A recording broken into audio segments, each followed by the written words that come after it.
Let's talk about telephones. Determining whether there is a broadband connection available is extremely important. If not, a telephone line allows the DirecTV IRD to communicate with DirecTV. So be sure to connect the IRD to a working phone jack. For a lot of reasons, this is a critical step. Connecting the customer's IRD to phone service helps the customer save time and money by being able to order pay-per-view programs without calling customer service. If the customer has caller ID service, they can also have caller ID displayed on their screen while they're watching TV. Also, connecting an IRD to DirecTV via phone or internet helps to fight signal theft and piracy, such as mirroring fraud, by verifying that all IRDs are reporting from the same phone number or IP address. The IRD will call the DirecTV toll-free number once a month to report any pay-per-view purchases and enable some interactive features. Now, when working on a phone line, keep in mind the following. Never work with an active phone line. Doing so could damage the cable or cause injury when voltage is sent down the line to ring the telephone. Make sure the phone is disconnected by taking it off the hook or by opening the connection at the NID. The NID is a network interface device or telephone box where the telephone service enters the home.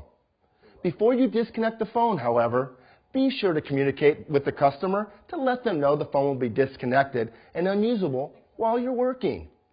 Next, let's take a closer look at telephone circuits. All telephone circuits require two conductors.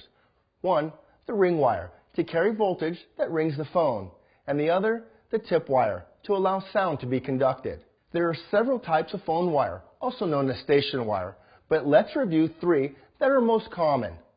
2, 4, and 8-strand station wire. Both 2 and 4-strand station wire will have a red and a green conductor. Green for tip and red for ring. 4-strand station wire will also have a black and a yellow conductor. Black for tip and yellow for ring.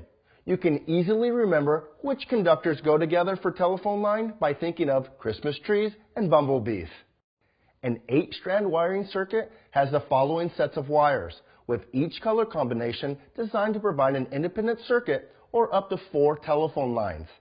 The conductor with the dominant color in each pair will be the ring wire. White wire with blue bands, tip. Blue wire with white bands, ring. White wire with orange bands, tip.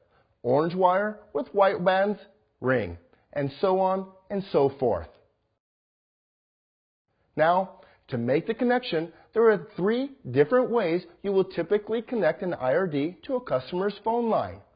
First, use an existing phone jack that is in an immediate area of the IRD.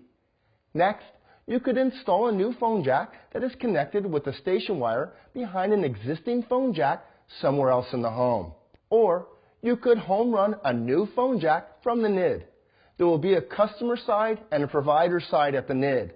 Only access the customer side of the NID. Once you have a jack near the IRD, follow these steps. Test it using a polarity tester. Then connect a DSL filter to the phone jack with the phone splitter attached, so the customer does not have to disconnect an IRD in order to use the jack for an additional telephone.